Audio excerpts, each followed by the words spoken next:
किन्नी हैरानी की गल है ना जदों सरकार कहती है कि साडे मुल्क दे विच ऑक्सीजन की कमी दे नाल किसी भी कोविड मरीज की मौत ही नहीं हुई। बहुत हैरानी हुंदी है, तुहानूं भी सुन के हो रही होएगी कि आखिरकार इन्ना झूठ कोई किवें बोल सकदा है। पर यह सच है कि यह झूठ बोलिया गया है, वो भी संसद दे विच बोलिया गया। वो संसद जिसनूं बहुत ही पवित्र थां कहा जाता है, उस दे विच ही साडे मंत्री जी झूठ बोल रहे ने।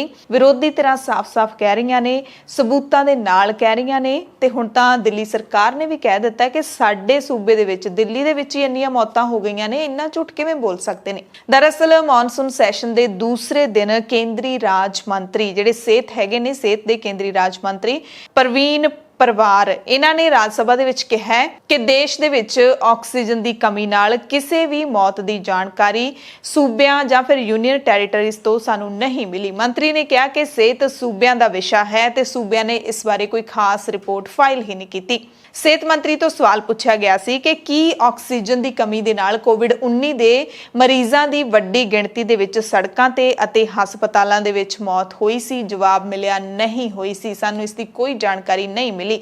सेहत मंत्री तो यह सवाल कांग्रेस के सीनियर लीडर ते राज्य सभा मैंबर के.सी. वेणुगोपाल ने प्रश्न काल दौरान पूछा सी कि वड्डी गिणती दे विच कोविड मरीज ऑक्सीजन की घाट नाल मारे गए, जवाब दिओ। तीजी लहर दौरान जी ऑक्सीजन की लोड़ पैंदी है तां की सरकार तैयार है, सरकार की की तैयारी है। उस तो बाद केंद्रीय सेहत राज मंत्री परवीन पवार ने कहा, लिखती जवाब ये दिता है जिहड़ा तुसीं देख सकते हो कि कोरोना वायरस की दूसरी लहर के दौरान किसी भी सूबे तो सानू जानकारी नहीं मिली कि किसी भी कोविड-19 दे मरीज की ऑक्सीजन की कमी दे नाल मौत हुई होवे। जवाब दे विच उन्होंने भी कहा कि कोरोना वायरस की दूसरी लहर दौरान ऑक्सीजन की मंग 3095 मीट्रिक टन तो वध के 9000 मीट्रिक टन तक पहुंच गई सी ते केंद्र सरकार ने कोटे मुताबिक सूबियां नूं इस दी वंड दा जिम्मा दिता सी। राज सभा दे विच मंत्री दे इस बयान तो बाद के.सी. वेणुगोपाल ने उन्हां ते संसद नूं गुमराह करन दे इल्जाम लाए ते इस बयान की तिखी आलोचना की। वेणुगोपाल ने इस बयान के खिलाफ संसद विच प्रिविलेज मोशन लियाउण दी भी गल आखी। उन्होंने कहा कि असीं सब देखिया है कि दिल्ली अते बाकी सूबियां दे विच ऑक्सीजन की कमी दे नाल किन्ने मरीजां दी मौत हुई। कांग्रेस लीडर राहुल गांधी ने भी इस नूं संवेदनशीलता की कमी अते सच की घाट करार दिता है कि सरकार ना तां संवेदनशील है ते ना ही सच्ची है। सच की भी कमी है, संवेदनहीन भी बहुत है सरकार, ये जिहड़ा बयान दिता है। उस तो बाद हुण दिल्ली दे सेहत मंत्री सतेंद्र जैन ने इस ते टिप्पणी की है। उन्होंने कहा कि सरकार दे वल्लों ये कहना कि ऑक्सीजन की कमी दे नाल कोई मौतां नहीं होईयां बिल्कुल ही झूठ है। मैं दिल्ली दा सेहत मंत्री हां, साडी दिल्ली दे विच ही अते होर सूबियां दे विच पता नहीं किन्नियां मौतां ऑक्सीजन की कमी दे नाल होईयां ने।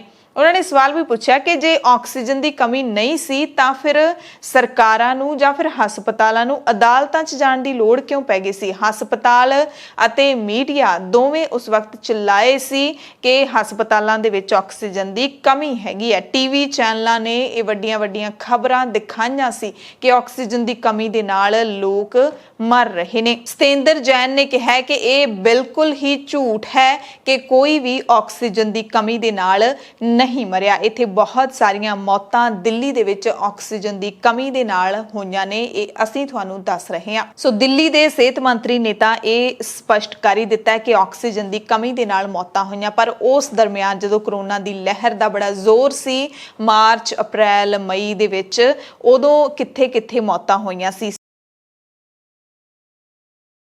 सब तो पहला पंजाब की ही गल करांगे। पंजाब के अमृतसर दे विच 24 अप्रैल 2021 नूं खबर आई सी कि अमृतसर के फतेहगढ़ चूड़ियां रोड ते स्थित नीलकंठ हस्पताल दे विच ऑक्सीजन की घाट कारण 6 मौतां हो गईयां सी। उस तो बाद 24 अप्रैल 2021 नूं दिल्ली तो खबर आई सी जिथे ऑक्सीजन की कमी दे नाल मौतां हो गईयां सी दिल्ली दे जयपुर गोल्डन हस्पताल दे विच। उस तो पहला सर गंगाराम हस्पताल दे विच 22 मरीजां की मौत हो गई सी। जयपुर गोल्डन हस्पताल विच 20 मरीजां की मौत हुई अते सर गंगाराम हस्पताल विच 22 मरीजां की ਮੌਤ ਹੋਈ। ਉਸ ਤੋਂ ਬਾਅਦ 11 ਮਈ ਨੂੰ ਖਬਰ ਆਈ ਸੀ ਆਂਧਰਾ ਪ੍ਰਦੇਸ਼ ਤੋਂ, ਉੱਥੇ ਤ੍ਰਿਪਤੀ ਦੇ ਇੱਕ ਸਰਕਾਰੀ ਹਸਪਤਾਲ ਦੇ ਵਿੱਚ ਦਾਖਲ ਕਰੋਨਾ ਦੇ 11 ਮਰੀਜ਼ਾਂ ਦੀ ਮੌਤ ਹੋ ਗਈ ਸੀ। ਆਕਸੀਜਨ ਦੀ ਕਮੀ ਦੇ ਚੱਲਦਿਆਂ ਹੀ ਇਹ ਸਾਰੀਆਂ ਮੌਤਾਂ ਹੋਈਆਂ ਦੱਸੀਆਂ ਗਈਆਂ। ਇੱਥੇ ਕਹਿੰਦੇ ਆਕਸੀਜਨ ਦੀ ਸਪਲਾਈ ਦੇ ਵਿੱਚ ਸਿਰਫ 5 ਮਿੰਟ ਦੀ ਹੀ ਦੇਰੀ ਹੋਈ ਸੀ। ਆਂਧਰਾ ਪ੍ਰਦੇਸ਼ ਦੇ ਮੁੱਖ ਮੰਤਰੀ ਨੇ ਵੀ ਇਸ ਘਟਨਾ ਤੇ ਦੁੱਖ ਦਾ ਪ੍ਰਗਟਾਵਾ ਕੀਤਾ ਸੀ। ਦਿੱਲੀ ਦੇ ਬੱਤਰਾ ਹਸਪਤਾਲ ਦੇ ਵਿੱਚ ਵੀ ਫਿਰ ਆਕਸੀਜਨ ਦੀ ਕਮੀ ਨਾਲ 12 ਹੋਰ ਮਰੀਜ਼ਾਂ ਦੀ ਮੌਤ ਦੀ ਖਬਰ ਆਈ।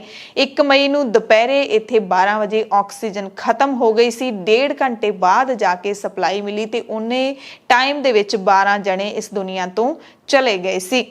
ਕਰਨਾਟਕਾ ਦੇ ਹੁਬਲੀ ਦੇ ਵਿੱਚ ਸ਼੍ਰੀ ਭਾਂਜੀ ਡੀ ਖਿਮਜੀ ਲਾਈਫਲਾਈਨ ਹਸਪਤਾਲ ਦੇ ਵਿੱਚ ਆਕਸੀਜਨ ਦੀ ਘਾਟ ਕਾਰਨ 5 ਕਰੋਨਾ ਮਰੀਜ਼ਾਂ ਦੀ ਮੌਤ ਹੋ ਗਈ ਸੀ।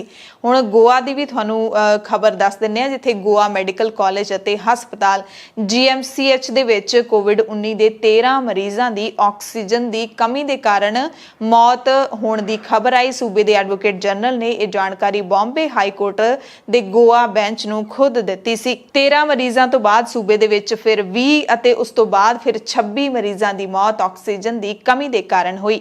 ਆਂਧਰਾ ਪ੍ਰਦੇਸ਼ ਦੇ ਵਿੱਚ ਆਕਸੀਜਨ ਦੀ ਘਾਟ ਕਾਰਨ 11 ਮਰੀਜ਼ਾਂ ਦੀ ਮੌਤ ਦੀ ਖਬਰ ਆਈ। ਉੱਤਰ ਪ੍ਰਦੇਸ਼ ਤੋਂ ਵੀ ਅਜਿਹੀਆਂ ਖਬਰਾਂ ਆਈਆਂ ਸੀ, ਖਾਸ ਕਰਕੇ ਆਗਰਾ ਦੇ ਵਿੱਚ ਜਿਹੜੀ ਇੱਕ ਵੀਡੀਓ ਵਾਇਰਲ ਹੋਈ ਸੀ, ਜਿੱਥੇ ਇੱਕ ਔਰਤ ਆਪਣੇ ਪਤੀ ਦੀ ਜਾਨ ਬਚਾਉਣ ਲਈ ਆਟੋ ਦੇ ਵਿੱਚ ਹੀ ਉਸ ਨੂੰ ਮੂੰਹ ਰਾਹੀਂ ਆਕਸੀਜਨ ਦੇਣ ਦੀ ਕੋਸ਼ਿਸ਼ ਕਰ ਰਹੀ ਸੀ, ਪਰ ਫਿਰ ਵੀ ਆਪਣੇ ਪਤੀ ਦੀ ਜਾਨ ਨਹੀਂ ਬਚਾ ਸਕੀ ਕਿਉਂਕਿ ਆਕਸੀਜਨ ਨਹੀਂ ਮਿਲ ਰਹੀ ਸੀ।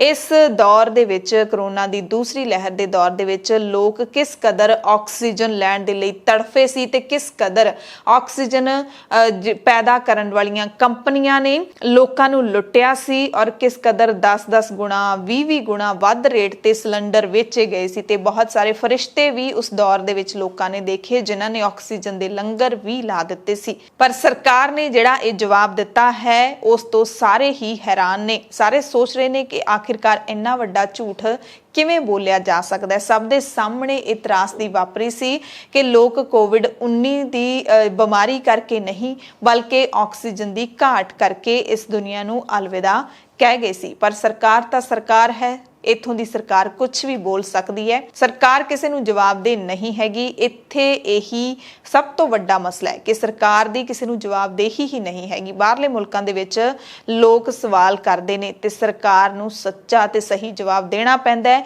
ਜੇ ਕੋਈ ਵੀ ਮੰਤਰੀ ਆਪਣੇ ਕਹੇ ਤੇ ਖਰਾ ਨਹੀਂ ਉਤਰਦਾ ਜਾਂ ਕੋਈ ਗਲਤੀ ਕਰਦਾ ਤਾਂ ਨੈਤਿਕਤਾ ਦੇ ਆਧਾਰ ਦੇ ਉੱਤੇ ਉਹ ਕੁਰਸੀ ਛੱਡ ਦਿੰਦਾ ਹੈ, ਪਰ ਇੱਥੇ ਤਾਂ ਗਲਤੀ ਮੰਨੀ ਹੀ ਨਹੀਂ ਜਾਂਦੀ। ਇੱਥੇ ਤਾਂ ਅੱਖਾਂ ਦੇ ਉੱਤੇ ਇਸ ਕਦਰ ਪੱਟੀ ਬੰਨ੍ਹ ਲਈ ਜਾਂਦੀ ਹੈ ਕਿ ਸੱਚੀਆਂ ਗੱਲਾਂ ਨੂੰ, ਤਰਾਸਦੀਆਂ ਨੂੰ ਝੂਠ ਹੀ ਬਣਾ ਦਿੱਤਾ ਜਾਂਦਾ ਹੈ। ਧੰਨਵਾਦ।